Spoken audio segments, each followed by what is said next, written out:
Hello everybody, Andrew Blake from the digitalaudiomanual.com. Today I want to talk to you about some of the ways you can get the most out of your scale assistant in Cubase. When we're talking about the scale assistant, we're talking about a set of features in Cubase that basically allows you to reassign MIDI notes, whether you're putting them in with step input or playing them live. In the same way that quantize affects the timing, you can set your quantize to lock everything at an eighth note, and then anything you play out of time with that is going to get adjusted to an eighth note. Well, your scale assistant can do the same thing with pitches. For example, if you're working in the key of C in a song and you play notes in some other key, the scale assistant can help reassign those notes and in many ways just keep you from hitting any kind of out-of-tune note. But understanding the scale assistant is a little bit daunting at first when you've never used it or had someone explain it to you. So let me see if I can help with those issues. Now, in order for me to help you really get a grip on this, I'm going to give you some very specific examples here. And there's music theory involved with these examples, but I'm not going to go into detail of what the theory is. Instead, I'm just going to show you what to do so you can play with it, hear the result, the same way I'm doing here. Maybe at some point we'll do more videos on music theory. But basically, I'm going to give you the test, and I'm going to give you the answers to the test so that you can just get to it. The first thing you want to do in our example is to create a chord track. I'm going to open up the lower zone. I'm going to turn on the chord pads. If any pads have chords assigned to them, I'm just going to select all and hit this trash can to delete everything. And then I'm going to put in some specific chords. On my first pad, I'm going to hit that. I'm going to go to my chord editor and hit G. I go to the next pad, I'm going to hit A and then go minor. Go to the third pad, I'm going to hit B, minor. Go to the fourth pad, hit C. I go to the fifth pad, hit D. And then I'm going to go to the sixth pad and hit E and then minor. And that's all I'm going to use for now. It gives me 6 chords. If I activate a synth so I can hear it, if I hit the first chord, G, A minor, B minor, C, D, E minor. These chords are the first 6 chords in the key of G, and that's all I'm going to say about that, except for that they all work together and they share similar scales. Now, the next thing we want to do is put some of these chords in a song so we can start playing with them. It helps to have a beat, so we'll open up Groove Agent.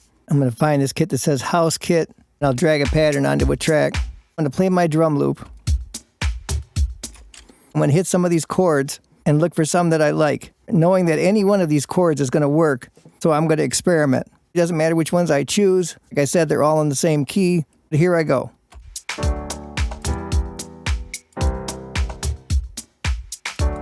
All right, I'm just going to choose those. Putting chords in the track is as easy as hitting the step input. Once I turn that on, I can just hit the chords again. Every time I hit them, they just get written into the track. Turn off my step, drag these onto another synth, a pad sound. I'm going to add another synth in here just for a little texture. Now if I start playing the song, and I start playing the keys on the keyboard, there's no way they match in any way, shape, or form. If I hit any black keys. If I go over on the chord track, there's an extra button I can hit that says Show the Scales. So if I click that, it comes up with its own suggestion of a G major scale chord. And that's a good option because, like I said, these chords are in the key of G, take my word for it. But it has a lot of extra notes in here. May or may not sound good when you use the whole scale. If I go down to the track that I'm going to use to actually play, I have to go to the chord tab, and I have to come down to the option that says Live Input. Right now it says Off. If I hit that, and I go down to the option that says Scales, it's now going to look at this scale up here on the chord track, and it's going to use this scale. And the minute it does that, certain notes disappear on the scale, or actually become like doubled notes, but they all have to fit into the key of G. If I hit every note on this scale,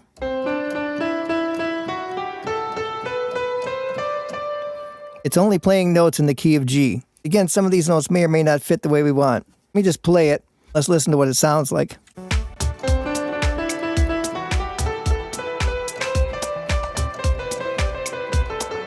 Not terrible. It's definitely not as bad as it is if we turn off the scales completely. And then I do that same thing. We can hear all kinds of crazy notes that way. So I'm going to show you how to create a scale that's going to work here. We go back up to our chord track. If we go to the Scale Assistant chord here that says G major, and I click on that, it shows me this little keyboard. I can't really do anything to it. There's no way to change it or do any custom work to it. If I go over to my chord track, go to this first tab that says the chord track, there's an option here that says Automatic Scales. As long as Automatic Scales is on, Cubase kind of makes its best decision on what it thinks is the right scale. But we're going to change that. We're going to turn automatic scales off. Now, if I go back to this G major scale and I double click on it, I can either hit the G option and change that to something else.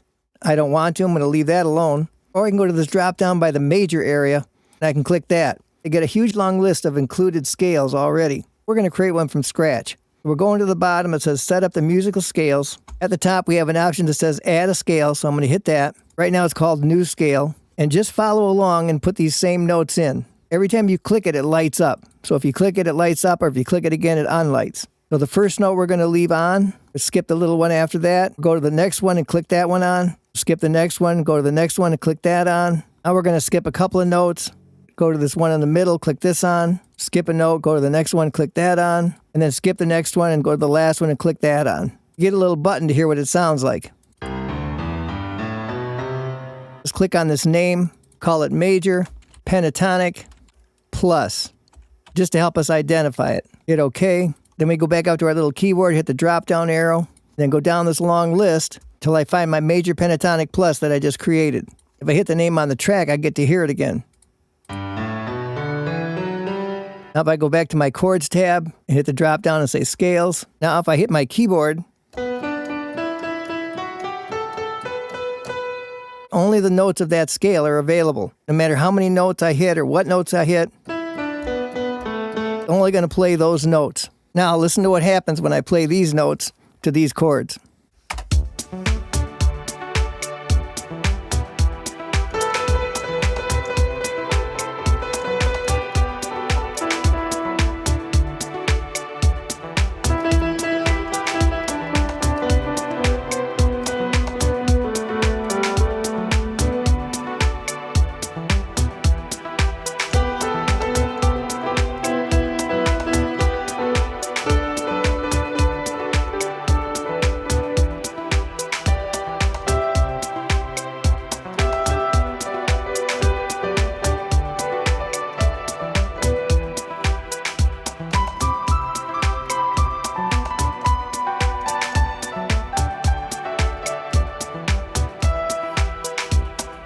Pretty amazing difference, right? Let me turn the scale back off, just for laughs. I'm going to play pretty much exactly the same thing. Listen to what happens.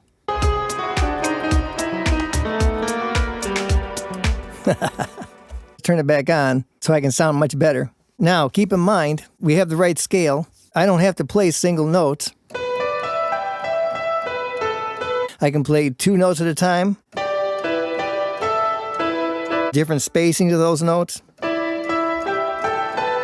I can hold one note and play another.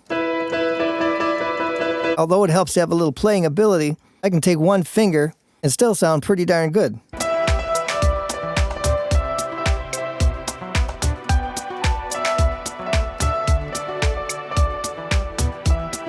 Play it like drums, use 2 hands.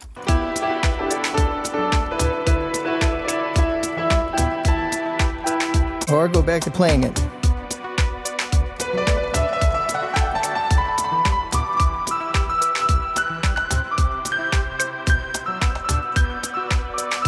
So there you go. Put those things in and experiment.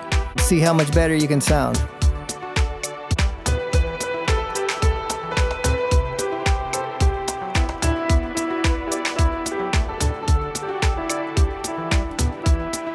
I'll see you next time. All right, it's going to wrap it up for today.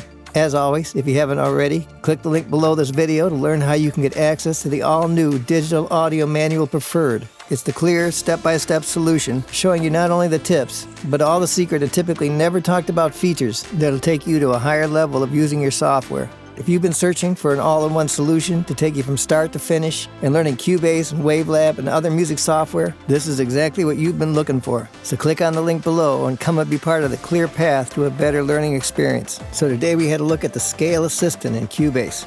We learned how it can reassign MIDI note pitches, similar to what quantizing does to the timing. We started out building a chord track. Then we built a scale from scratch, turned the scales on for a track, did quite a few listening examples. And then we saw how the Scale Assistant can take us to new levels of expression. As we continue to explore all these different features and functions in Cubase, as always, it's great to have you guys here, and I'll see you on the next video.